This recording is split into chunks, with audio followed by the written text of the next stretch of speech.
Bismillahirrahmanirrahim. Salatu wassalamu ala asyrafil anbiya'i wal mursalin wa ala alihi wa ashabihi ajma'in wa man tabi'ahum bi ihsanin ila yaumiddin. Kaum muslimin dan kaum muslimat, demikian pula para pendengar radio Suara Sunnah 885 FM Pasir. Semoga senantiasa dirahmati Allah Azza wa Jalla. Tadi kita telah mendengar hadis Rasulullah sallallahu alaihi wasallam tentang akan datangnya suatu zaman yang zaman itu mengayak manusia sehingga yang tersisa hanya orang-orang yang jelek, manusia-manusia yang berkualitas rendah dari sisi agamanya, dari sisi akidahnya, dari sisi ilmunya. Lalu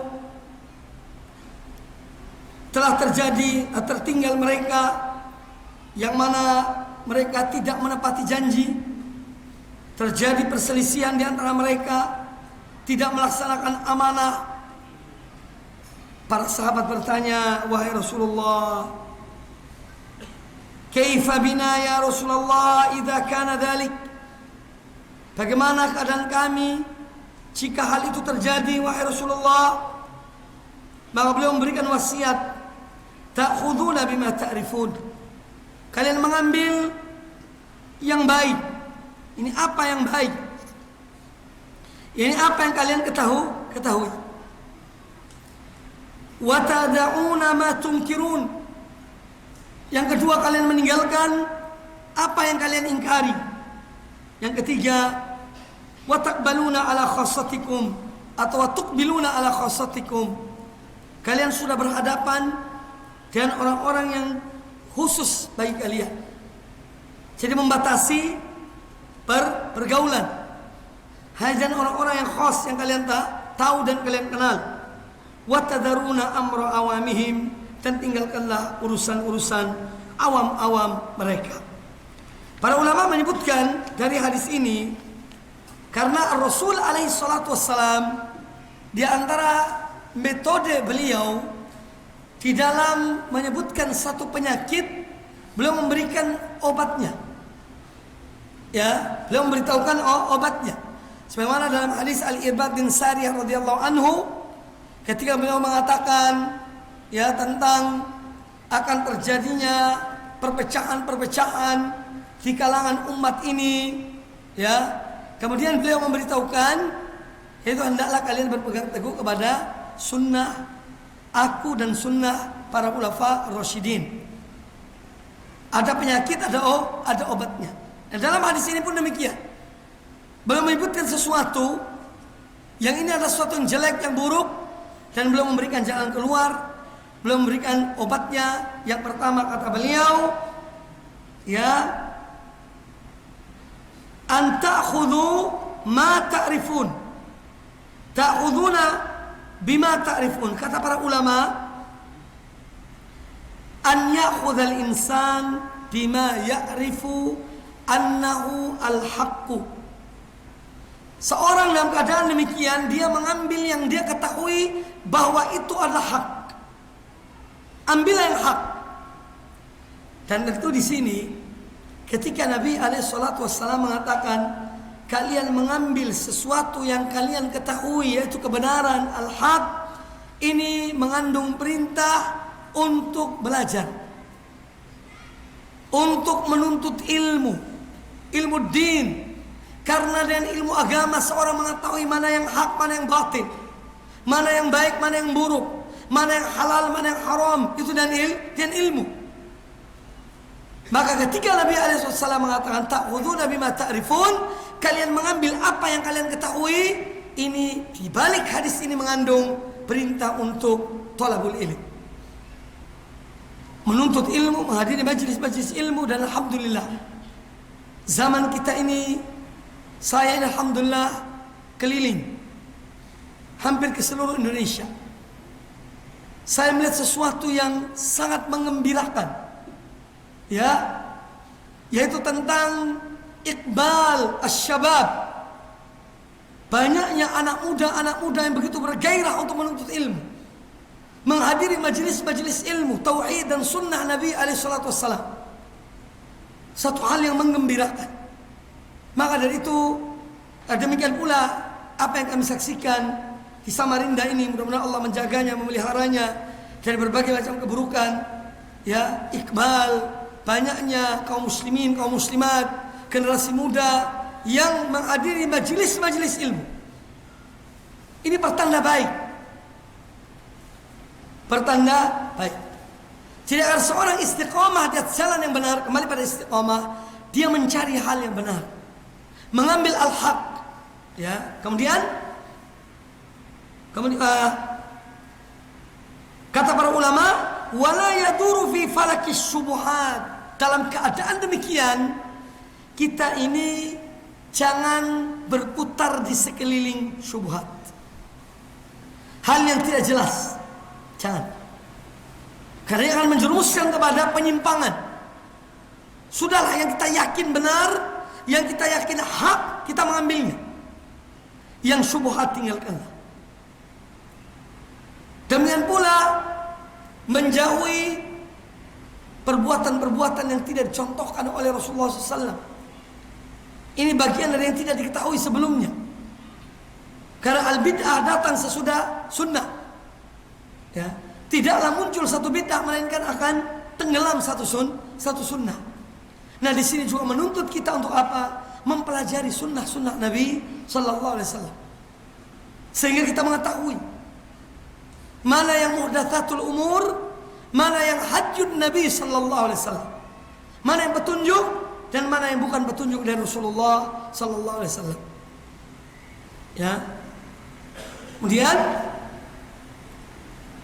nah untuk itu semuanya, mengambil yang hak, meninggalkan syubhat, mengambil sunnah, meninggalkan yang lainnya, yang bid'ah, maka seorang mukmin harus kembali kepada sumber kebenaran itu, masdarul haq, yaitu Alkitab wa sunnati Rasulullah Sallallahu Alaihi Wasallam, sesuai dengan pemahaman Ahlus Sunnah, pemahaman para salafus saleh, para ulama-ulama besar kaum muslimin, ya, yang mereka betul-betul dikenal ketakwaannya dan keilmuan mereka.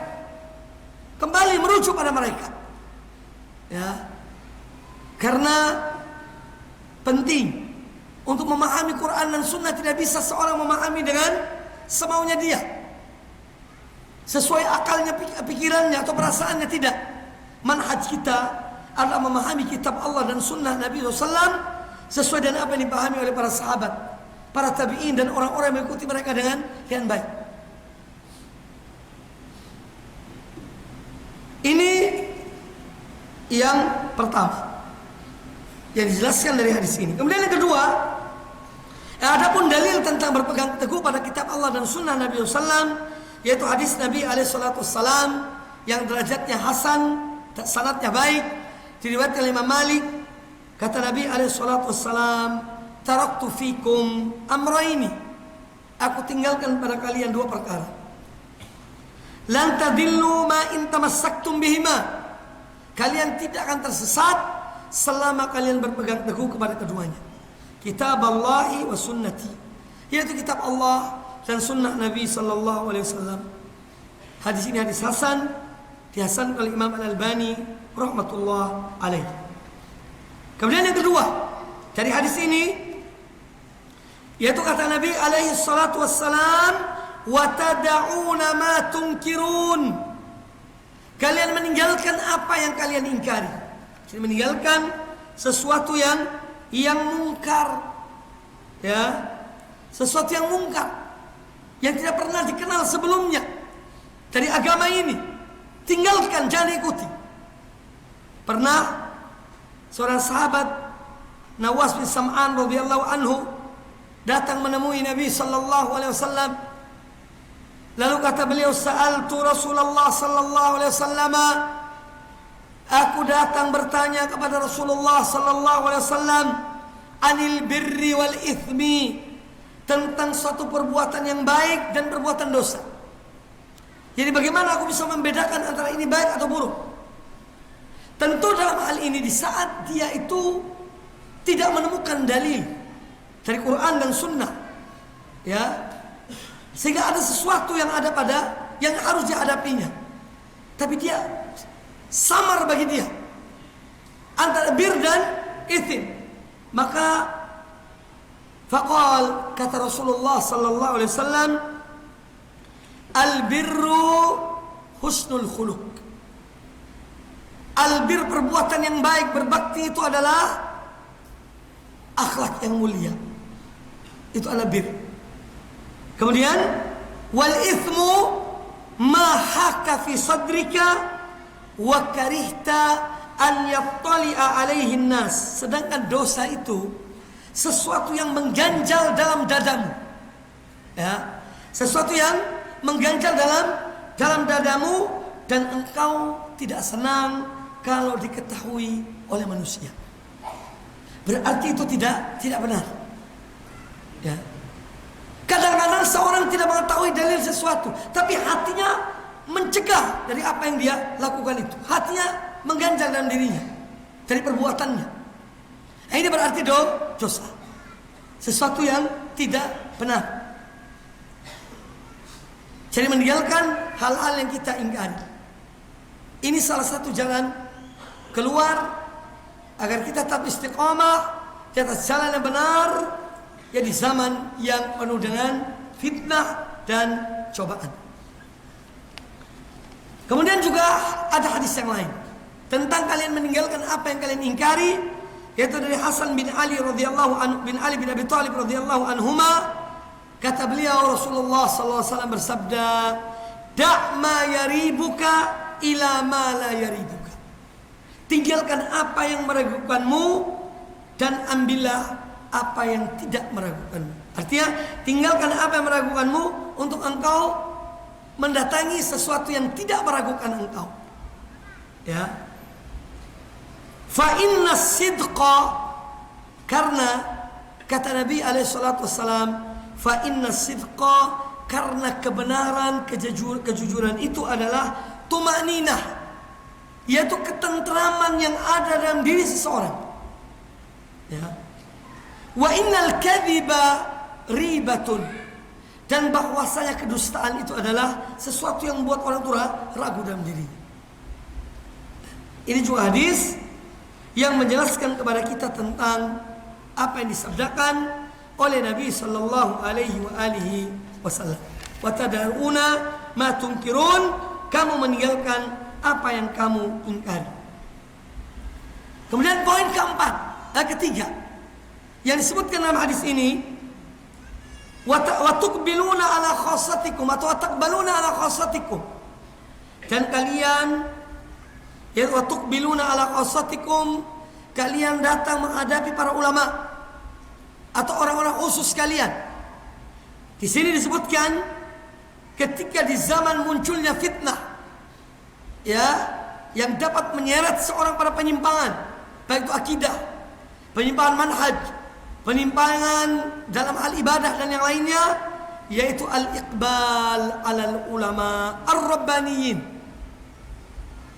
yaitu mendatangi, mendekati, mengkhususkan dia, ya, orang itu dengan para ulama. Dekatilah para ulama. Tetapi ulama ada dua macam. Ada ulama rabbaniyun, ada ulama su. Ada ulama yang betul-betul ingin kebaikan bagi umat mereka, dan ada ulama yang jelek, ya, yang ingin untuk apa? Merusak umatnya. Jangan dikira semua ulama itu baik. Ulama rabbaniyun itu orang rabbani yang punya ilmu dan amalkan ilmunya, dakwai ilmunya, dan bersabar dalam menghadapi kehidupan ini adalah sebagaimana dikatakan oleh Imam Ibnu Qayyim rahimahullah taala tentang sifat-sifat ulama rabbaniyun, yaitu yang termaktub dalam surat Al-Asr ayat yang ketiga. Illal ladzina amanu wa amilus solihat wa tawasaw bil haq wa tawassaw bis sabr. Ini sifatnya ulama-ulama Rabbani. Mereka beriman dan mereka amalkan imannya dengan amal soleh. Kemudian tidak hanya untuk diri mereka, iman dan amal soleh yang ada pada mereka, mereka berusaha untuk mendakwai manusia kepada ilmu yang bermanfaat, kepada amal yang soleh, kepada iman yang benar. Makanya mereka tawassaw bil haq. Ini sifatnya ulama-ulama Rabbani. Mereka menyuruh kepada kebenaran, mengatakan yang hak. Kemudian yang keempat adalah mereka yang bersabar dalam menghadapi ujian dalam kehidupan ini. Banyak ulama-ulama Rabbani yang mengatakan kalimat hak.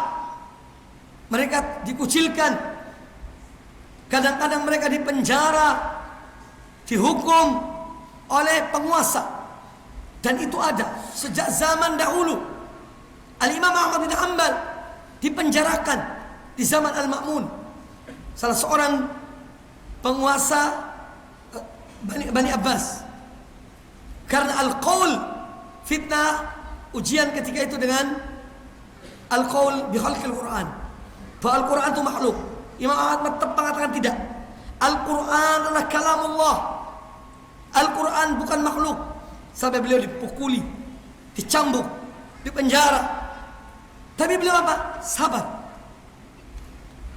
Ulama-ulama yang sabar dalam mereka menyampaikan risalah Allah, menyampaikan apa yang diajarkan oleh Nabi alaihissalam, karena al-ulama'u warathatul anbiya.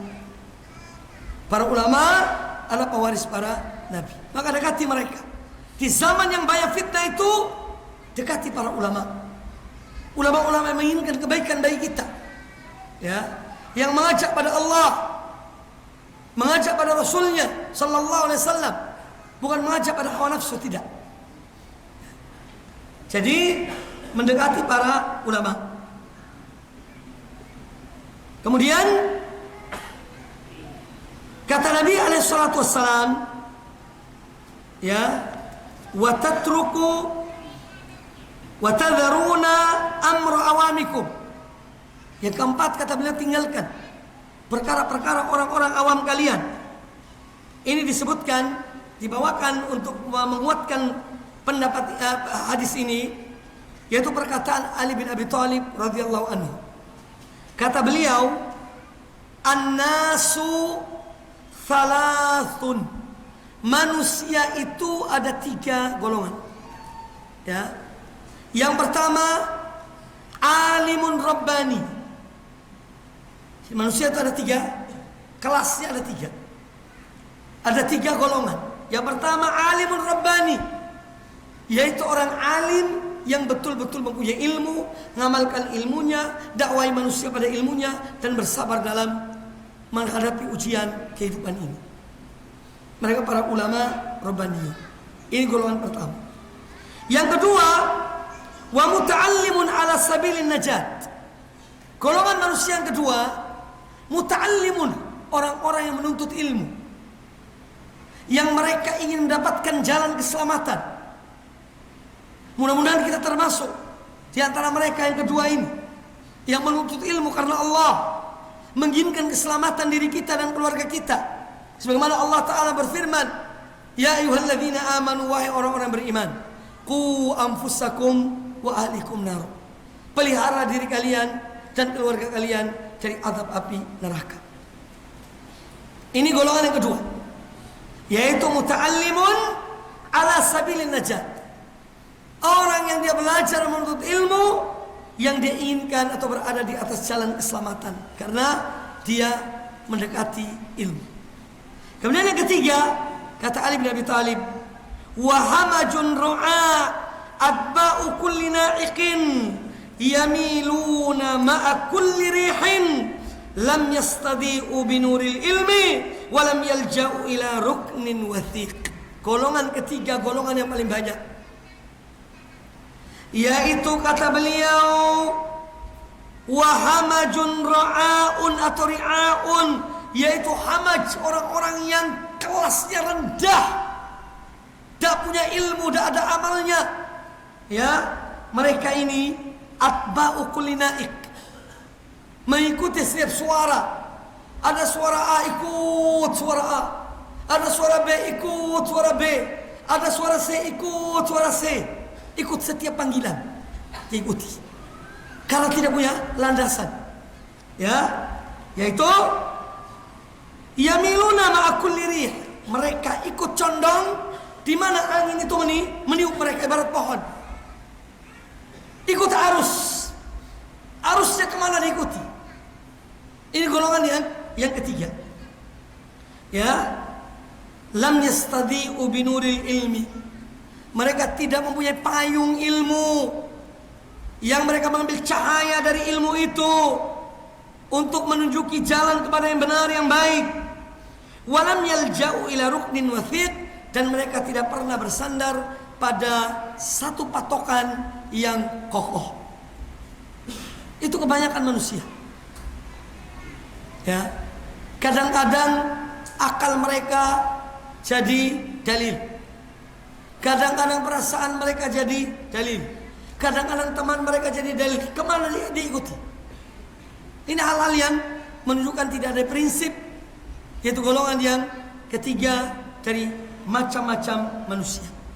Makanya orang berilmu atau orang yang selamat adalah orang yang paling tidak dia berada derajat yang kedua, yaitu dia menuntut ilmu, menginginkan kebenaran, menginginkan kebaikan untuk dirinya dan keluarganya di dunia dan di akhirat. Itu yang disebutkan dari hadis ini 4 poin. Banyak di antara kiat-kiat untuk kita senantiasa, yaitu selamat di zaman yang fitnah, di zaman fitnah, dalam istiqomah di jalan yang benar. Salah satunya adalah yaitu mengikuti jalannya para salafus saleh. Ini salah satu di antara yang terpenting dalam menjalani kehidupan ini agar istiqamah, yaitu apa yang difirmankan oleh Allah Azza wa Jalla, was-sabiquna al-awwalun minal muhajirin wal ansar walladzina tabauhum bi ihsanin radhiyallahu anhum wa radu an. Mengikuti jalannya mereka para sahabat. Was-sabiquna al-awwalun, dan orang-orang yang terdahulu yang pertama-tama memeluk Islam, minal muhajirin wal ansar, dari golongan muhajirin dan ansar, walladzina tabauhum bi ihsanin, dan orang-orang yang mengikuti mereka dengan baik. Allah ridho pada mereka dan mereka ridho pada Allah. Maka mengikuti manhaj salafus saleh adalah jalan terbaik untuk menuju pada ridho Allah subhanahu wa ta'ala. Bahkan tidak ada jalan menuju ridho Allah kecuali dengan mengikuti jalannya orang-orang yang telah diridhoi oleh Allah subhanahu wa ta'ala, yaitu mereka para sahabat dan orang-orang mengikuti mereka dengan baik. Radhiyallahu anhum wa radu an. Allah ridho pada mereka dan mereka ridho pada Allah. Kaum muslimin dan kaum muslimat rahimani wa rahimakumullah, di antara upaya kiat agar kita terhindar dari fitnah di zaman yang penuh fitnah ini dan agar kita istiqamah di atas jalan yang benar adalah at-tasalluh bil imani wat taqwa, menjadikan iman dan takwa itu sebagai senjata kita. Tasalluh, persenjatai diri kita dan iman dan ketakwaan pada Allah Azza wa Jalla. Yuthabbitullahu alladhina amanu, karena Allah menetapkan orang-orang yang beriman, ditetapkan oleh Allah Ta'ala pendirian mereka. Allah menolong mereka. Yuthabbitullahu alladhina amanu, Allah menetapkan orang-orang yang beriman pada Allah Ta'ala di dunia wal akhirah, di dunia dan di akhirat. Nah, setelah seorang beriman dan dia berusaha untuk bertakwa pada Allah Azza wa Jalla, kemudian dia bertawakal pada Allah. Tawakal di sini dengan beramal, berdoa, mohon pada Allah Azza wa Jalla. Karena Allah menjanjikan orang-orang yang bertawakal, Allah yang memeliharanya, Allah yang menjaganya. Wa man yatawakkal 'ala Allah fa huwa hasbuh. Barang siapa bertawakal pada Allah, Allah yang akan menjaga, Allah yang akan memelihara, Allah akan mencukupinya. dari berbagai macam fitnah. Tawakal pada Allah. Hadapi hidup ini dengan tegar. Yakin pada Allah. Athiqatu billah. Percaya betul pada Allah Subhanahu wa taala. Ya. Jangan kita ini gak menjadi orang yang mudah putus asa. Seakan-akan kita tidak punya Rabb. Ya, baru menghadapi masalah yang kecil sudah seakan kiamat dunia ini. Subhanallah, mana tauhid kita, mana akidah kita? Kita belum menghadapi masalah-masalah yang terlalu besar. Cobaan-cobaan yang kecil yang kita hadapi, itu pun sudah seakan-akan kiamat. Kita alhamdulillah di negeri ini bisa beribadah dengan baik, menuntut ilmu, beramal, berbuat, kesempatan yang luar biasa. Maka kesempatan ini manfaatkan dengan sebaik-baiknya. Jangan mudah putus asa. Jangan mudah merengek pada manusia. Merengeklah pada Allah, Zat yang maha mendengar di saat manusia tuli, tidak mendengar suaramu. Allah maha mendengar. Curhatlah kepada Allah, Zat yang maha melihat di saat manusia buta melihat keadaanmu. Ya. Mintalah kepada Allah, Zat yang maha pemberi di saat manusia pelit kepadamu. Thiqo billah, yakin pada Allah sangat penting. Ya. Dan orang yang demikian keadaannya, ketika dia menghadapi apapun musibah, cobaan, bagi dia kecil. Karena yang besar hanya Allah Subhanahu wa taala. Yang maha besar hanya Allah Subhanahu wa taala. Masalah-masalah yang dihadapi yang kecil, selama dia yakin pada Allah Subhanahu wa taala. Kaum muslimin dan kaum muslimat rahimani wa rahimakumullah. Kemudian juga di zaman yang penuh dengan fitnah, agar kita tetap istiqamah dan sejalan yang benar, perbanyaklah mohon pada Allah Azza wa Jalla. Ya.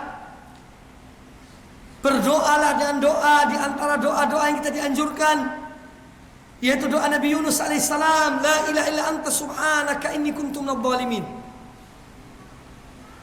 Agar kita terlindung, agar kita diberikan jalan keluar oleh Allah Subhanahu wa taala. Ya. Perbanyak. Kata As-Sa'di rahimahullah taala, Syekh Abdurrahman bin Nasir As-Sa'di, beliau ini guru dari Syekh Muhammad bin Shalih Al-Utsaimin rahmatullah alal jami'. Semoga Allah merahmati semuanya. Kata beliau, setelah saya mempelajari dari Al-Quran ini, atau dari Quran dan hadis, kata beliau ada 6 zikir yang kita dianjurkan memperbanyaknya. Beliau mudah-mudahan saya ingat. Yang pertama, kata beliau, perbanyaklah istighfar, minta ampun pada Allah Azza wa Jalla. Minta ampunlah pada Allah Azza wa Jalla. Perbanyak istighfar. Dan lafaz-lafaz istighfar itu banyak. Ada yang panjang, ada yang pendek. Insya Allah setiap orang tahu lafaz istighfar. Astagfirullah, Astagfirullah, atau Astagfirullah alladzi la ilaha illa huwal hayyul qayyum wa atubu ilaih, atau Sayyidul Istighfar. Yang kedua, memperbanyak sholawat kepada Nabi Sallallahu Alaihi Wasallam. Kita dianjurkan untuk memperbanyak sholawat kepada Rasulullah Sallallahu Alaihi Wasallam. Sholawat yang diajarkan oleh beliau, sholawat Ibrahimiyah diantaranya. Ya, berbanyak sholawat kepada Rasulullah Sallallahu Alaihi Wasallam. Kemudian yang ketiga, kata beliau, memperbanyak doa Nabi Yunus, la ilaha illa anta subhanaka inni kuntu minadh dhalimin. Ya. Kemudian yang keempat, memperbanyak mengucapkan la haula wala quwwata illa billah. Ya. Karena kita tidak punya kekuatan, tidak punya daya, apalagi di zaman yang fitnah, yang bisa membimbing kita, menjaga kita, memelihara kita hanya Allah Subhanahu wa taala. Maka perbanyak ucapkan la haula wala quwata illa billah. Dan la haula wala quwata illa billah adalah kanzun min kunuzil jannah. Salah satu perbendaharaan simpanan di semalam surga adalah la haula wala quwata illa billah. Kemudian yang kelima, kata beliau, yang kita dianjurkan memperbanyak membacanya adalah kalimat yang empat yang paling dicintai oleh Allah Subhanahu wa taala. Subhanallah walhamdulillah wala ilaha illallah wallahu akbar. Subhanallah walhamdulillah wala ilaha illallah wallahu akbar. Kemudian yang keenam adalah memperbanyak mengucapkan ya dzal jalali wal ikram. Wahai zat yang memiliki kebesaran dan zat yang memiliki keagungan, zat yang maha pemurah, yang memiliki kemuliaan dan kebesaran, diperbanyak ya dzal jalali wal ikram, ya dzal jalali wal ikram. Ini kata beliau rahimahullah taala setelah beliau mempelajari, melihat dari kalimat-kalimat yang kita dianjurkan memperbanyaknya, yaitu 6 kalimat tersebut. Kaum muslimin dan kaum muslimat rahimani wa rahimakumullah, itu diantara kiat-kiat untuk kita istiqamah di jalan yang benar, yaitu sunnah Nabi alaihissalam, yaitu juga adalah dengan memperbanyak berdoa kepada Allah Ta'ala. An-Nabi alaihissalam beliau minta pada Allah, dan di antara doa yang paling banyak dibaca oleh Nabi SAW agar tetap istiqamah di atas agama Allah, istiqamah di atas ketaatan pada Allah, ada satu doa, 2 lafadznya, 2 riwayatnya. Lafadz yang pertama, redaksi yang pertama, dan dua-dua ini sahih. Ya muqallibal qulub, tsabbit qalbi ala dinik. Wahai zat yang membolak-balik hati manusia, tetapkanlah hatiku di atas agamamu. Kemudian yang kedua, riwayat yang kedua, ya musarrifal qulub, sarrif qalbi ila ta'atika. Wahai zat yang memalingkan hati, palingkanlah hati aku agar senantiasa taat kepadamu. Ya, agar senantiasa taat padamu. Nah di sini wallahu a'lam, saya melihat dua redaksi ini, doa yang diriwayatkan dari Nabi SAW. Yang pertama itu adalah senjata dari syubhat. Karena fitnah itu 2, ada fitnah syubhat yang menjadikan seorang ragu pada agamanya. Ya, syubhat-syubhat yang masuk dalam benak-benak kita oleh musuh-musuh Allah, musuh-musuh agama Allah ini. Jadi yang pertama adalah untuk kita terhindar dari syubhat yang dapat mengeluarkan seorang dari agama Allah. Ya muqallibal qulub, tsabbit qalbi ala dinika. Tetapkanlah hatiku di atas agama. Yang kedua, ya musarrifal qulub, sarrif qalbi ala ta'atika atau ila ta'atika. Wahai zat yang memalingkan hati, palingkanlah hati aku agar senantiasa taat padamu. Ini berkaitan dengan syahwat. Ya. Syahwat itu mengajak untuk ketidaktaatan pada Allah. Ya, untuk bermaksiat pada Allah. Maka seorang mukmin selalu minta pada Allah agar Allah memalingkan hati agar selalu taat pada Allah Subhanahu wa taala.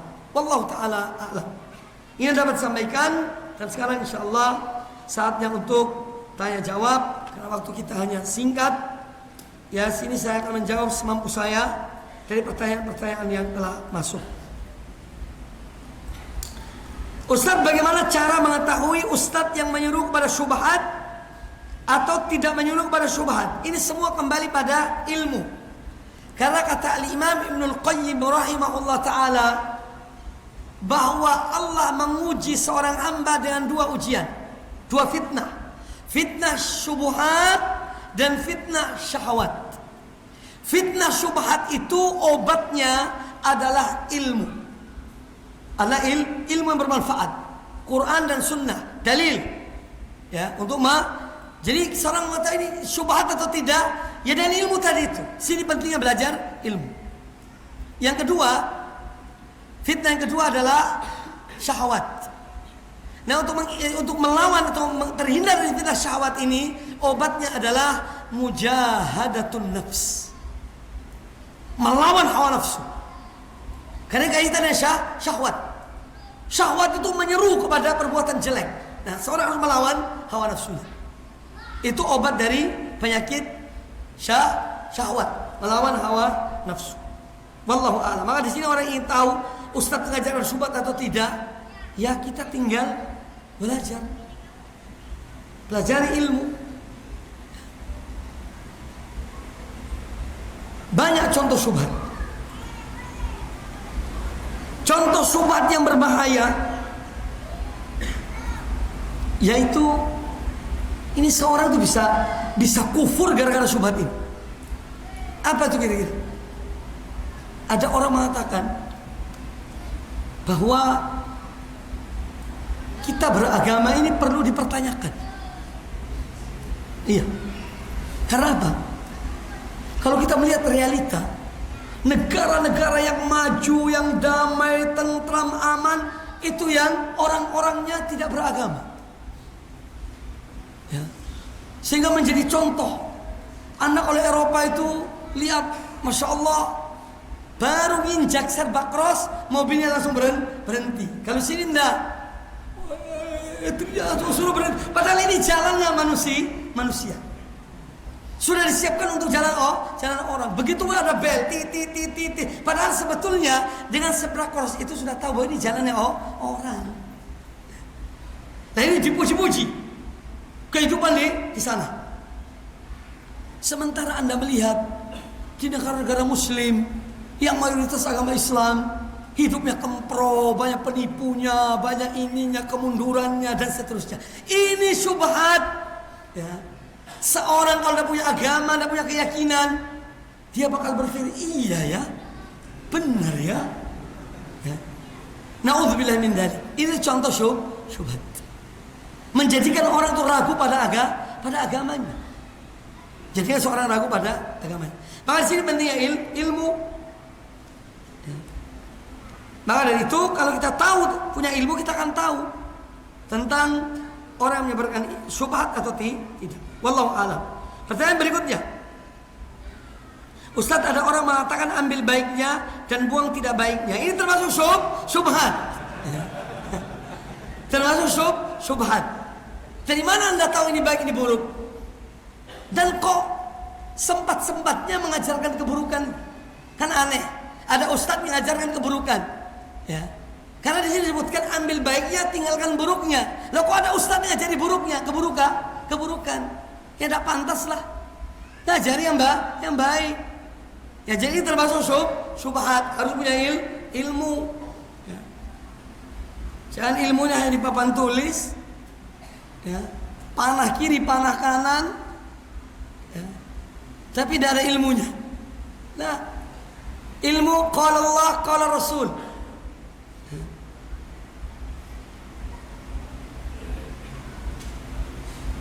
Baik. Ini pun untuk mengetahui baik buruknya harus punya ilmu. Harus punya ilmu. Kadang-kadang orang mengatakan baik padahal itu tidak baik. Atau orang mengatakan tidak baik padahal itu baik karena tidak punya ilmu. Ya. Wallahu a'lam. Contoh yang gampang ya masalah ini. Ada budaya kita kalau datang bertamu di satu tempat, itu kalau disuguhi teh, kopi, itu jangan dihabiskan. Jadi ditinggalkan sedikit. Benar apa enggak kira-kira?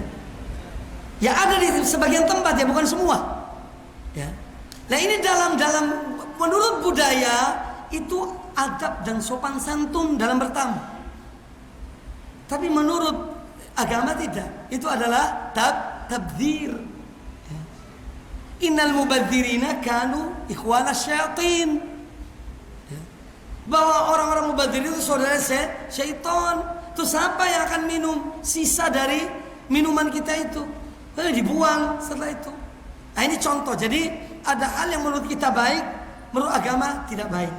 Menurut agama itu tidak baik, menurut kita adalah baik. Oleh karena itu di sini perlunya ilmu untuk kita bisa membedakan.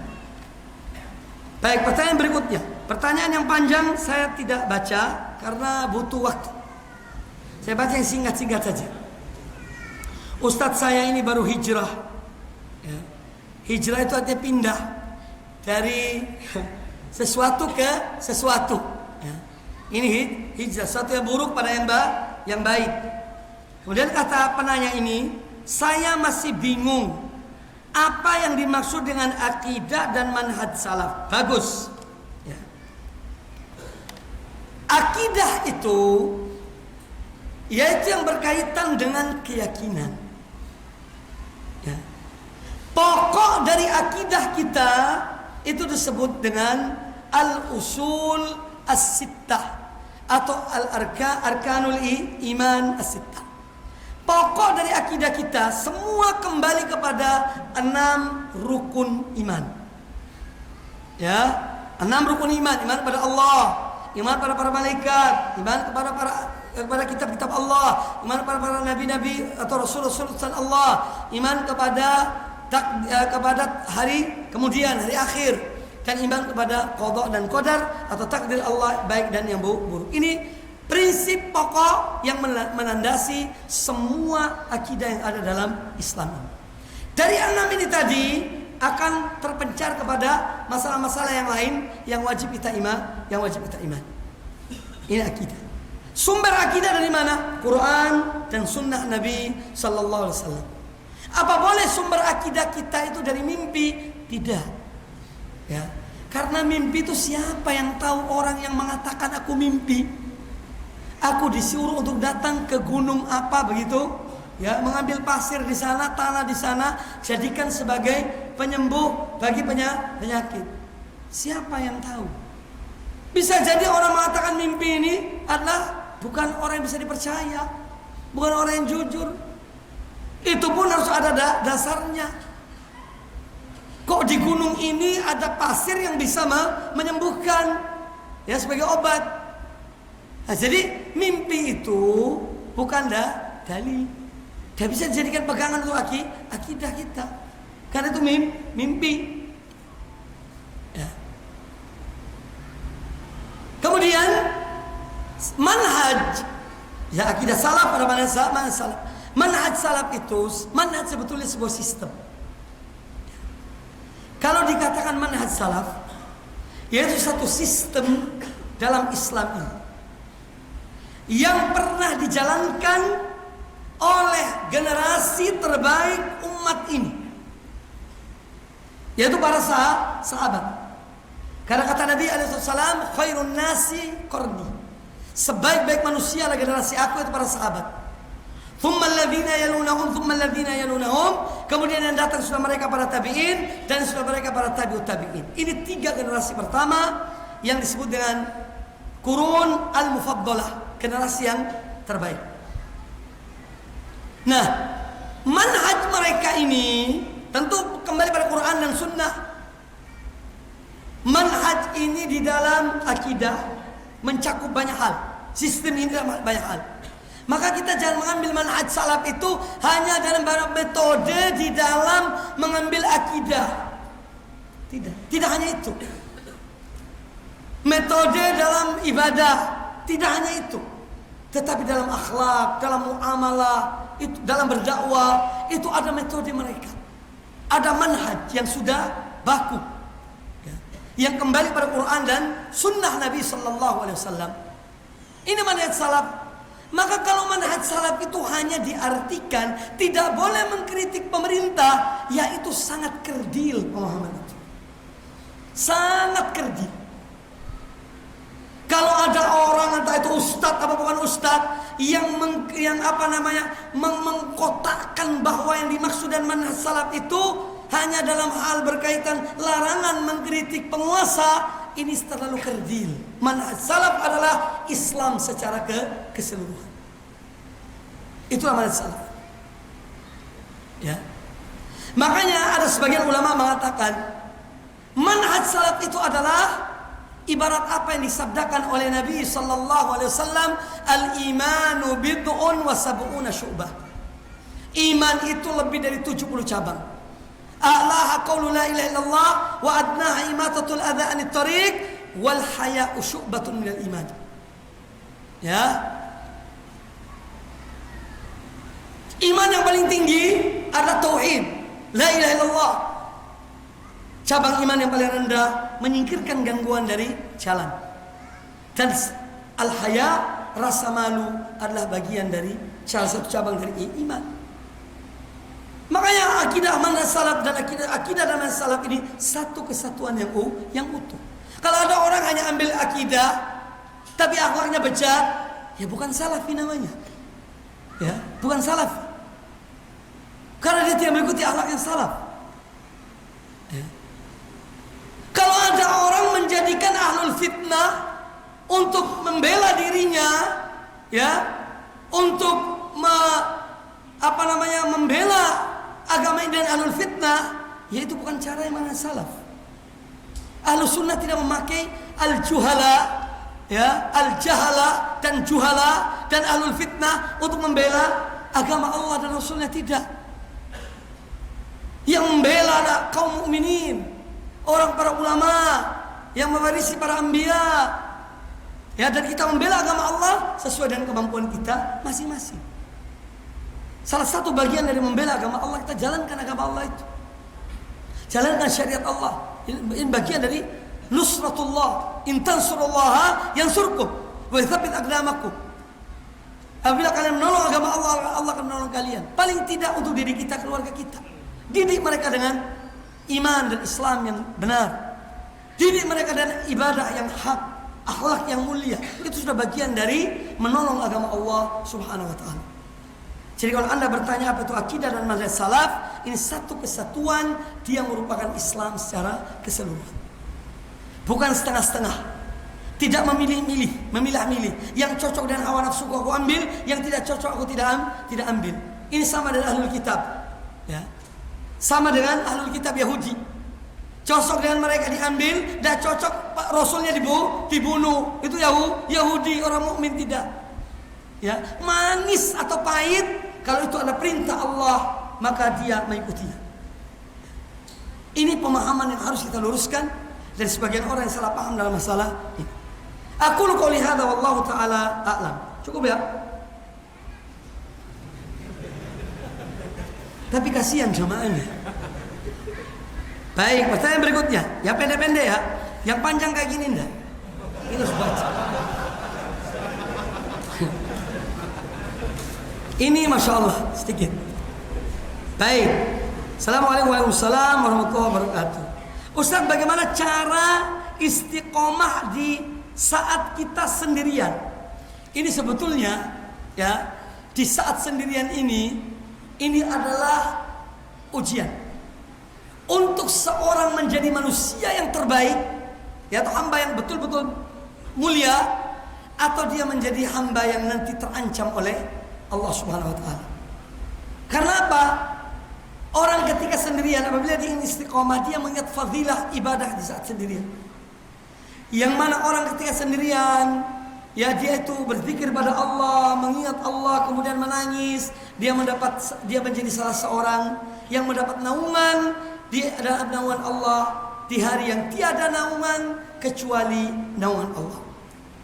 Ya, jadi ketika seorang ingin istiqomah di saat dia sendirian, ingatlah fadilah keutamaan seorang ketika dia menyendiri, dia taat pada Allah Subhanahu wa taala. Ini akan menjadikan dia taat pada Allah taala. Jangan memikirkan yang lain. Oh, tidak ada orang, buka WhatsApp, ya buka ya ini racun ini yang ada di saku sekarang ini. Ya, mumpung tidak ada orang, akhirnya maksiat di situ, jangan. Tapi ingatlah bahwa ibadah di saat sendirian ini fadilah yang besar. Kata Nabi SAW dari 7 golongan itu, wa rajulun dzakarallaha khalian, dan seorang yang dia mengingat Allah di saat sendirian, fafadat aina, maka berlinanglah kedua air matanya. Ini luar biasa. Jadi kalau seorang agar istiqomah di saat sendirian, Anda ingat keutamaan ibadah, takwa pada Allah, berdoa pada Allah di saat sendirian. Insya Allah itu akan mencegah dari perbuatan yang mungkar dan juga termasuk menghindar hal-hal yang menjadi syaitan yang akan menggoda seseorang untuk terjerumus dalam maksiat di saat dia sendirian. Wallahu a'lam. Kemudian yang berikutnya, Ustaz, bagaimana cara menasihati teman agar menjauhi perbuatan yang tidak ada contohnya? Sudah sering kasih tahu tapi masih keras hatinya. Ya mudah-mudahan suatu saat lunak hatinya. Ya. Kita ini jangan kemudian dalam berdakwah mengingin seorang satu kali omongan langsung jadi ibarat militer, luruskan bariat, syok. Jangan. Itu keliru. Ini masalah hati, dan hati ini sesuatu yang gaib, kita tidak lihat hati itu. Kalau barisan kan kelihatan, kan apalagi ada komandannya. Siap, gerak, lurus. Sudah jelas itu. Siap. Ya. Ini masalah hati. Maka di sini perlu pendekatan-pendekatan. Anda nyatakan keinginan Anda yang baik untuk dia. Ya, berlemah lembut kepadanya. Ya, ini insya Allah Taala seorang itu akan dia akan dengannya Allah memberi hidayah pada hamba tersebut. Jangan baru sekali, 2 kali, 3 kali memberitahukan, kemudian langsung ingin orang itu langsung jadi. Tidak. Ya, ada waktunya insya Allah. Saya pernah sholat di satu masjid, ya, Surabaya. Ketika sholat khutbah Jumat, jadi khotib, kemudian sholat saya mengambil sesuatu letak di depan ini sutra, depan imam, karena memang tidak ada sutra. Setelah itu saya tidak diundang lagi jadi khotib Jumat. Ya, jadi undang. Apa ini? Kita dulu belajar tidak pernah tahu tentang adanya benda di depan ketika sholat. Itu sebagian suara yang saya dengar, informasi yang masuk pada kami. Tapi kemudian setelah tidak khutbah di masjid itu kurang lebih 5 tahun, terjadi pergantian pengurus.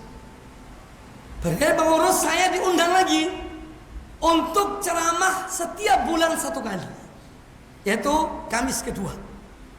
Kemudian juga diberikan khutbah Jumat, ya, tapi sampai saat ini belum ada karena memang penuh. Ketika saya datang ke masjid itu, ternyata sudah ada sutra di depan imam itu. Jadi situlah saya semua ada waktunya.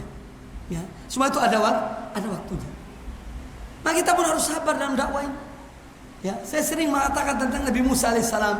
Ini mungkin ada yang belum dengar. Tadi malam sudah saya sampaikan. Allah ketika menyuruh Nabi Musa, "Idhhab ila Fir'auna innahu tagha." Pergilah engkau wahai Musa kepada Fir'aun karena dia telah berbuat melampaui batas. Nabi Musa langsung berdoa minta pada Allah. Doa pertama yang diminta oleh Allah Nabi Musa pada Allah Ta'ala, "Rabbi syrah li sadri." Wahai Rabbku, wahai Tuhanku, lapangkanlah dadaku. Nah, ini yang memberi nasihat ini kira-kira orangnya seperti Fir'aun apa enggak? Kan enggak kan? Ya iya, baru temannya belum ada ilmunya, Anda baru mengajak, maka harus lapang dada, bukan Fir'aun yang Anda hadapi kok. Jadi gitu. Jadi Nabi Musa pertama kali meminta pada Allah, Rabbi syrah li sadri. Maka salah satu sifat dai yang terpenting dalam dakwanya harus lapang dada. Kalau dai ini sesak dadanya, ya tidak ada pengikutnya. Ya iya. Karena dadanya sempit. Ya. Maka salah satu akhlak yang mulia, sifat yang harus dimiliki oleh dai, lapang dada. Karena apa? Manusia yang dihadapi itu macam-macam. Ya. Kita tidak usah jauh lah umat yang demikian banyak. Dalam rumah tangga kita sendiri. Saya ini punya anak 7. Itu hadapi per anak itu lain caranya. Aduh, butuh lapang dada. Ya. Iya. Itu baru dalam satu keluarga. Hal-hal alhamdulillah mereka sholat, mereka baik. Tapi ada hal-hal kita ini perlu ngurut dada. Ini sabar. Apalagi umat yang demikian banyaknya. Ustadznya macam-macam, sumbernya macam-macam. Tidak hanya Quran dan sunnah, tidak. Ada sumbernya mimpi, ya, sumbernya bertapa dan yang lainnya. Ya harus lapang dada menghadapi itu. Aku qouli hadza wallahu taala a'lam. Subhanakallah wa bihamdika, asyhadu an la ilaha illa anta, astaghfiruka wa atubu ilaik. Wa sallallahu wasallam wa baraka ala nabiyyina wa ala alihi washabihi ajma'in. Tsumma assalamu alaikum warahmatullahi wabarakatuh.